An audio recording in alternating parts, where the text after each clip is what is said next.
ओम श्री गणेशाय नमः। चलिए आज का अध्याय शुरू करते हैं। आज का अध्याय भी 7वां अध्याय होगा और इसमें हम आगे की कथा को जारी करते हुए शुरू करते हैं। तो यहाँ पे शुरू होता है महर्षि के वाक्य से। महर्षि बोलते हैं, महाराज भगवान गणेश्वर साक्षात ब्रह्म हैं। ब्रह्मा विष्णु महेश्वर तो उन्हीं प्रभु के अंशावतार हैं। उन सभी ने भगवान वरदराज की उपासना करके ही अपनी अपनी कार्य क्षमता प्राप्त की थी। अन्य देवताओं और ऋषियों आदि ने भी उन्हीं गणेश्वर की उपासना करके सिद्धि प्राप्त की है। यह जितने भी राजे महाराजे हुए हैं वे सब उन्हीं भगवान की कृपा से हुए हैं। हे राजन, तुमको भी इस वैभव की प्राप्ति में उन्हीं गणाध्यक्ष की कृपा निहित है। महाराज नल ने पूछा, प्रभु मैंने तो कभी उन भगवान का पूजन आराधना विशेष रूप से नहीं किया है।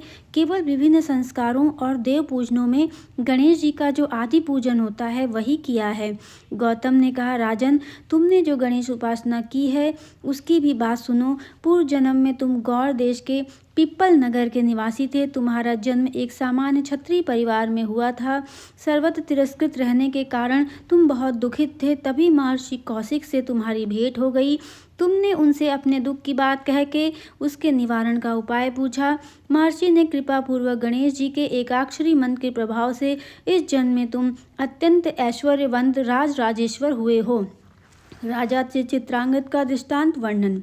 हिमालय ने कहा, हे पुत्री, राजा चित्रांगद की साध्वी रानी को भी अपने पति का विरह दुख प्राप्त हुआ था, जिसका निवारण गणेश्वर के पूजन से ही हुआ था। इसका इतिहास यह है कि राजा चित्रांगद मालव देश के राजा थे। वह अत्यंत शक्तिशाली और विद्वान थे। उनकी सुंदरी भार्या का नाम इंदुमती था। वह राजा एक दिन शिकार खेलने गया। भीषण अरण्य में एक राक्षसी से उसका सामना हो गया।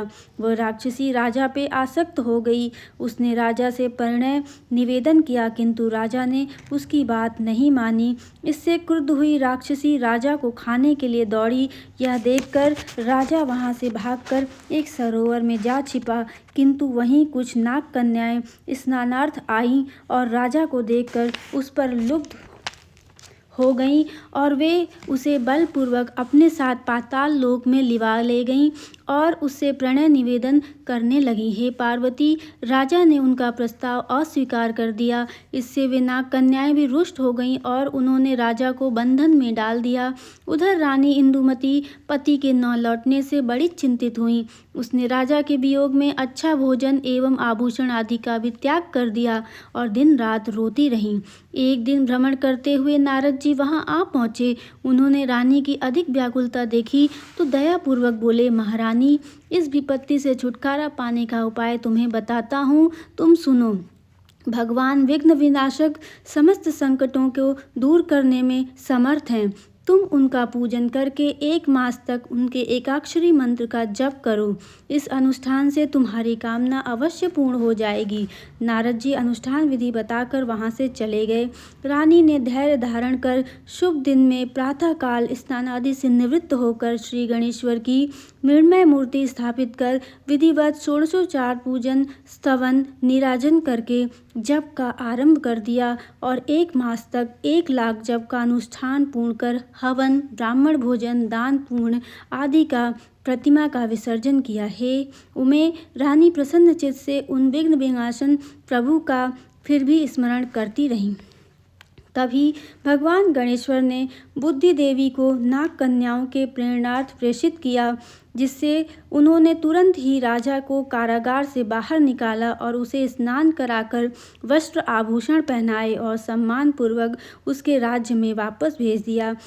यह गणेश जी की आराधना का प्रभाव था कि रानी को अपने प्राणपति की प्राप्ति हो गई। यह कहकर हिमालय चुप हो गए। पार्वती जी ने दूसरे दिन प्रातःकाल प्रसन्न मन से नित्य कर्मों से निवृत्त होकर श्री गणेश जी की 108 मृत्तिका प्रतिमाएं बनाई और उन्होंने सुंदर सुखद आसनों पर प्रतिष्ठित कर संकल्प पूर्वक षोडशोपचार करके पूजन किया। फिर भक्ति भाव से स्तुति, निराजन, प्रदक्षिणा आदि करके एकाक्षरी मंत्र का 1 मास तक जप किया और अंत में हवन तर्पण और ब्राह्मण भोजन कराकर सभी को अभिष्ट दक्षिणा दी। फिर अभ्यागतों आदि को भी गौ, रत्न, अन्न, वस्त्र आदि विविध वस्तुओं का दान किया। फिर स्वयं भोजन करके भगवान गणेश्वर का ध्यान करने लगी।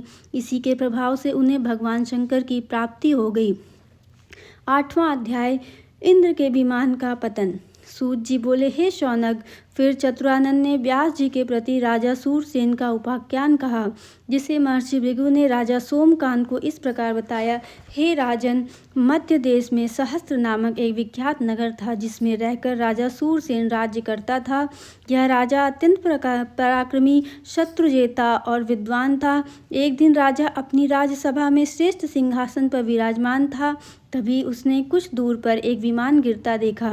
राजा ने अपने दूतों को उसका पता लगाने का आदेश दिया, तो उन्होंने लौटकर बताया, महाराज, वह विमान देवराज इंद्र का है।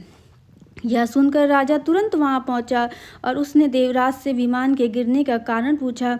इंद्र ने उत्तर दिया, राजन, मैं गणेश रूप भृशुंडी ऋषि के दर्शन करके लौट रहा था। तभी मेरे विमान पर तुम्हारे एक कुष्ठी दूत की दृष्टि पड़ गई। उसी ने यह विमान गिरा दिया है। राजा सूरसेन ने कहा, प्रभु, भृशुंडी ऋषि कौन हैं? उनके दर्शनों की ऐसी क्या महिमा है जिससे आप जैसे महामहिम भी उनके दर्शनार्थ पधारे?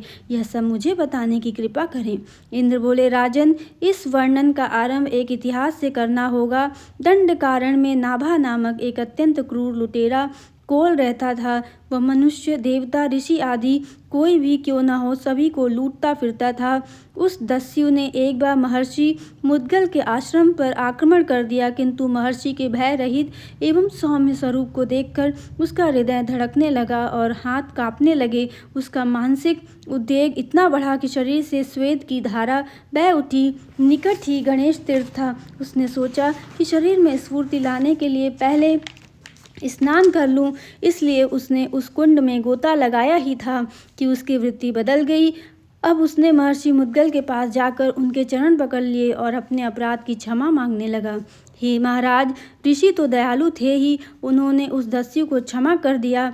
तब उनसे निवेदन किया, भगवान, मैंने अब तक बहुत पाप किए हैं, उनसे निवृत्ति का कुछ उपाय बताइए। यह सुनकर महर्षि ने उसे गणेश जी का सप्ताक्षरी मंत्र ओम गणेशाय नमः का उपदेश किया और फिर बोले, वत्स, मैं यहाँ एक काष्ठगार देता हूँ। उसके अंकुरित होने तक तुम तपस्या करते रहोगे तो अभिष्ट की अवश्य पूर्ति होगी। वह महर्षि को प्रणाम कर वन में मंत्र जपता हुआ तपस्या करने लगा। उसे तप करते करते 1 सहस्र वर्ष व्यतीत हो गए। तब सहसा एक लकड़ी अंकुरित हो गई। उसी समय महर्षि मुद्गल ने उसे दर्शन दिए और उसे सुंदर एवं दिव्य देह युक्त करके अपना पुत्र बना लिया। तदुपरांत उन्होंने उसे गणेश्वर का एकाक्षरी बीज मंत्र दिया। उसने उस मंत्र का अत्यंत भक्तिभाव से अनुष्ठान किया तथा अनुष्ठान के संपन्न होने पर उसकी भ्रिकुटी से एक शूर निकल पड़ी। तभी से उसका नाम भृशुंडी हो गया। हे राजन, तदुपरांत महर्षि ने उसे वर दिया कि जो कोई तुम्हारा दर्शन करेगा वही मोक्ष को सहज ही प्राप्त कर लेगा और तुम 1,00,000 कल्प तक जीवित रहोगे। तब से वह कोल परम सिद्ध महाज्ञानी एवं महर्षि हो गया। संसार भर के बड़े बड़े महर्षि एवं देवता आदि उसके दर्शन को आने लगे। मैं भी उनकी महिमा सुनकर उनके दर्शनार्थ आया था। राजा सूरसेन ने यह इतिहास सुनकर पुनः पूछा, प्रभु, अब आपका यह विमान किस प्रकार उठने योग्य होगा? इस पर इंद्र बोले, राजन, तुम्हारे राज्य में कोई संकष्टी व्रत करने वाला पुण्यात्मा जब अपने 1 वर्ष का पुण्य देगा तभी यह उठेगा। गणेश्वर के संकष्टी व्रत का इतिहास। जब राजा ने पूछा कि देवराज, यह व्रत किस प्रकार किया जाता है, तो उन्होंने उत्तर दिया, नृपेश्वर, मैं तुम्हें एक इतिहास सुनाता हूँ। पूरा काल में कृतवीर नामक एक राजा हो गया है। उसकी पत्नी सुगंधा अति रूपवती और साध्वी थी। उससे कोई संतान नहीं हुई। राजा ने अनेक पुष्टेष्टि यज्ञ किए तो भी कोई फल नहीं निकला। अमात्यों ने परामर्श दिया, महाराज, अब तो निवास पूर्वक तपस्या कीजिए। राजा को परामर्श उचित लगा और उसने अमात्यों को राज्य की रक्षा का भार सौंपा और पत्नी सहित वन को चला गया।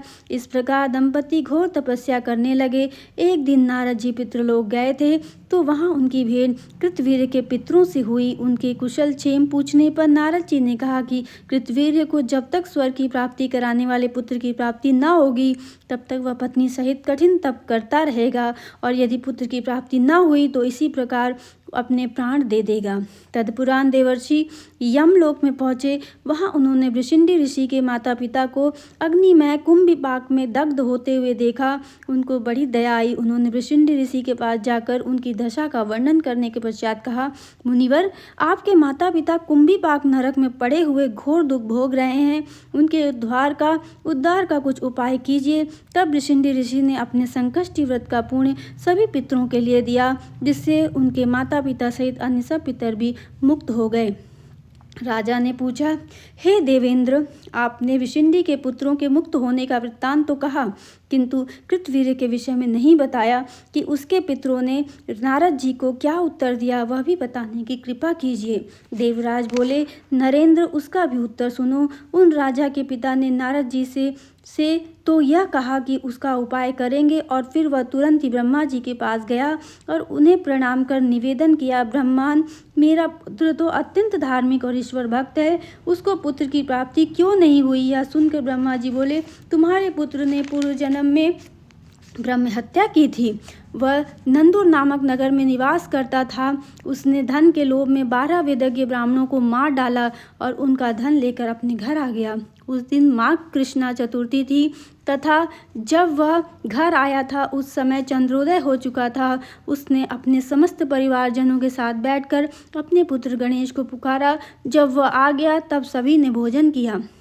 तत्पुरांत उसकी मृत्यु हो गई।